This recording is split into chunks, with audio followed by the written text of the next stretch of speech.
Kia ora, and welcome to my daily chorus for Monday, October the 20th. I'm Bernard Hickey for the Kaka. This is my podcast and video that goes out via an email newsletter through Substack. It's called the Kaka, and it's all about Aotearoa's political economy around housing, poverty, and climate. Today, I wanted to talk about a very good report that's come out from the Helen Clark Foundation and WSP about our aging population and how we're not prepared for it, and that we need a bipartisan strategy to organise ourselves to deal with not just population growth, but a change in our population structure, which isn't just inevitable or likely, it's going to happen. And also, I wanted to talk about some comments by Judith Collins in the last day, which you might have heard, accusing teachers, nurses, and doctors of a politically motivated attack on students, parents, and patients, and that New Zealand couldn't afford to pay for the claims being made by the teachers, nurses, and doctors. I'll address those later on. And then, of course, I'll look at what else is around the news media today that's of interest and is a scoop or a deep dive that I think is worth your time having a look at. Right, let's start off with this warning today from the report produced by the Helen Clark Foundation and WSP that we need to rethink how we organise or strategize our infrastructure in the long run to deal with a massive change in the structure of our population. It is aging, and it's important to know exactly what that means. Right, let's look at this report and some of the details in it. There's a link in the email newsletter to the full report, but just to give you the key details here in Age-Proofing Aotearoa, Rethinking Our Infrastructure for an Aging Population. It's a report by Carly Mercier, who is a fellow at WSP and the Deputy Director of the Helen Clark Foundation. The key thing to know is that by 2078, so basically 50 years' time, there will be an extra 1.63 million people over the age of 65 in our population. Now, that's mostly because people who are under the age of 65 are aging, of course, and will be over the age of 65 by 2078. We know one of the main problems is that because of low home ownership rates amongst younger people now, by the time they get to retirement, they're unlikely to own their own home. And of course, we also have a major shortage of homes because of our population growth and because a lot of our homes are past their use-by date. They need retrofitting, they need renovating, or they need bowling and replacing with a whole new group of homes, types of homes in different places. And as many others have mentioned, we're probably going to have a shortage at the moment of around about 500,000 homes by 2043, so less than 20 years. And the main issue here is that half of all over 65s will be renters by 2040. So that's 15 years' time. And that's down from 82% who are homeowners in 2001. So the problem there, of course, is that New Zealand superannuation is not designed for people who are renting. And we know there is now fast-growing and large amounts of rental poverty amongst our pensioners who don't own their own home. Then, of course, there's a problem with care beds. So those people who are suffering from dementia or need a hospice space or just need some care in their old age to be looked after, there's a need by 2032, it's estimated, for 32,000 extra care beds. Because we know that, particularly once you're over the age of 85, your health costs are about 16 times the health costs of someone who's under 40. Now, that's important when you think about the dependency ratio, that is, how many 18 to 65-year-olds are there who are earning and paying taxes for those people over the age of 65 who need healthcare but also get the New Zealand superannuation payments. And that dependency ratio halves from around 4 per pensioner now to 2 per pensioner by 2073. And the key thing to know from this report is that they are calling for a bipartisan population strategy, which is something that neither major party wants to talk about, because it means thinking about how you either reduce the growth of your population or increase the amount of spending you do on infrastructure. And remember, most of that is public spending, which requires a combination of higher debt and higher taxes, neither of which are popular with voters. So there we go. The report's author is Carly Mercier, and the quote of the day today there about the need for a population plan, because she says we can't keep proceeding without a clear roadmap. Planning ahead means putting infrastructure where it's needed before the pressure becomes unmanageable. We're certainly in that situation at the moment. So just a few numbers just to show you the scale of the problem here. So currently we have around less than 1 million people who are over the age of 65. That rises to nearly 2.5 million by 2078. And the number of people over 85, less than 100,000 now. It'll be over 500,000 by 2078. And with that comes the extra healthcare costs. Here's the dependency ratio dropping from, over 7 back in the late 1960s when we had all those young people growing up from the baby boom. And of course, it's dropping. We're now currently at about 4. It will be around about 2 by 2073. So just think about what that means because of our publicly funded healthcare and New Zealand superannuation systems.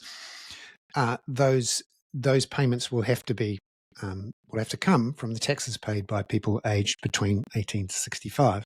So we're looking there at half the number of people paying a significantly larger share of their income to look after those over the age of 65.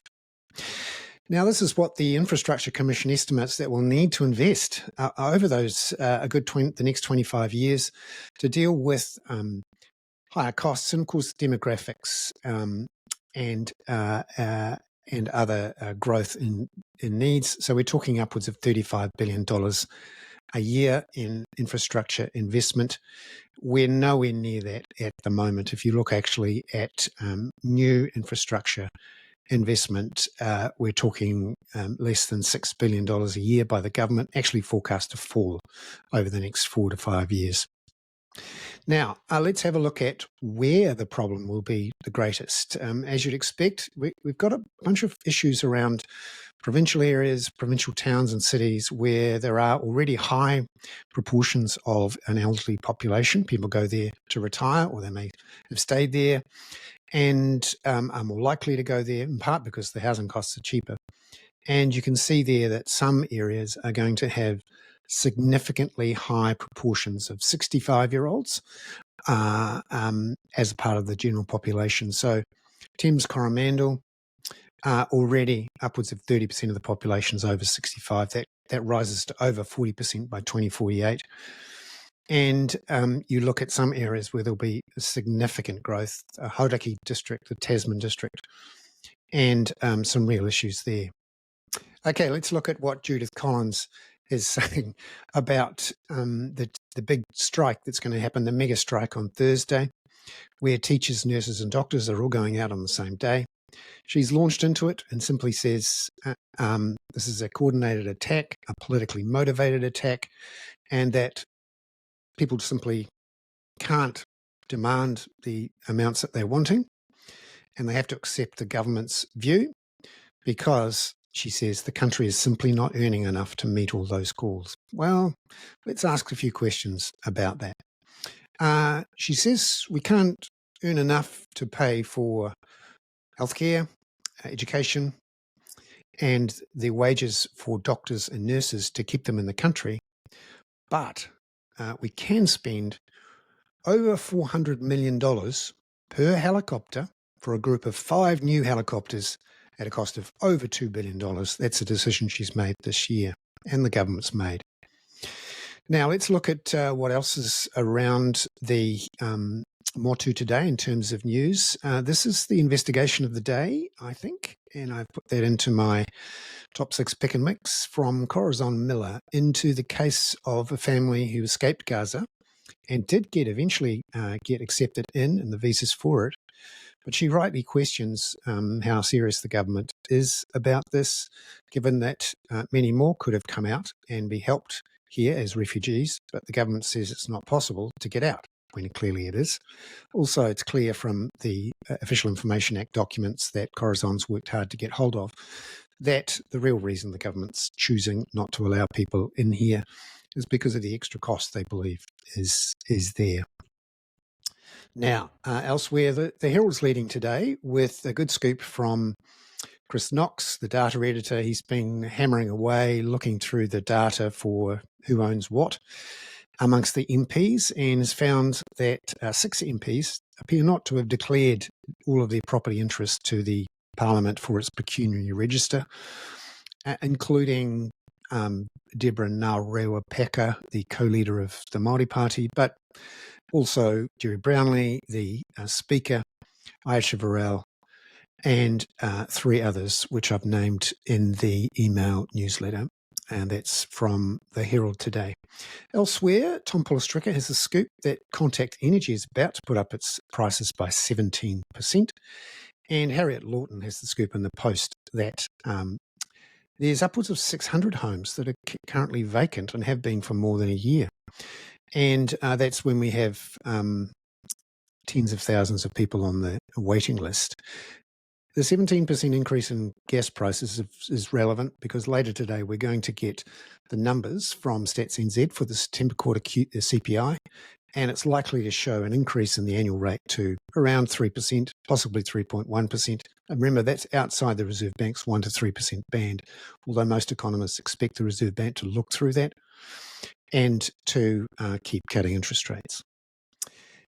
This is the lead today in RNZ earlier this morning. An interesting scoop there about ACC delaying payments for medical treatment. Newsroom has a scoop from Mark Dalder on the call by both Muslim and Jewish communities for more security funding. Business Desk has an interesting piece, a deep dive from Garth Bray on cash from an Australian company called Canva, huge online company where the founders there have started to put some money back into New Zealand companies.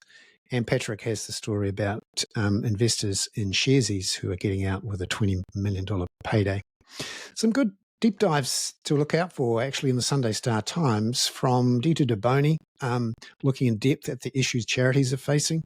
Huge problems. You do have to wonder, what about all those people who are sitting on the over $2 trillion in family wealth? How come it's not going to charities?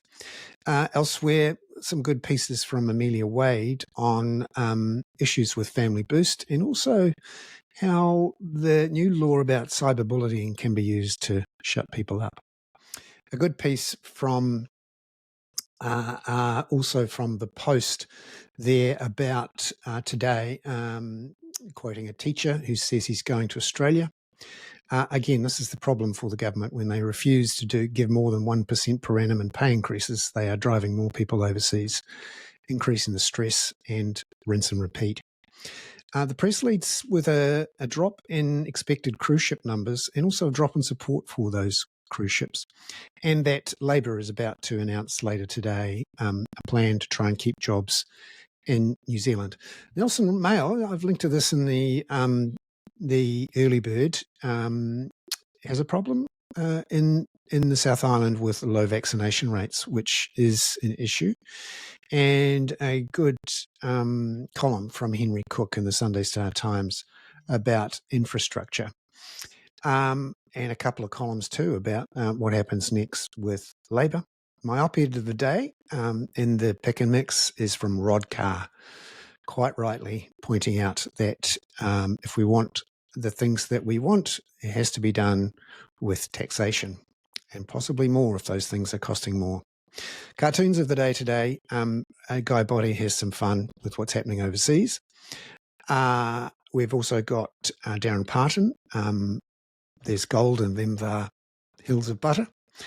And an excellent one from Sharon Murdoch again on the issue of methane. I'm Bernard Hickey. That was today's Daily Dawn or daily course on Monday, October the 20th for the kaka.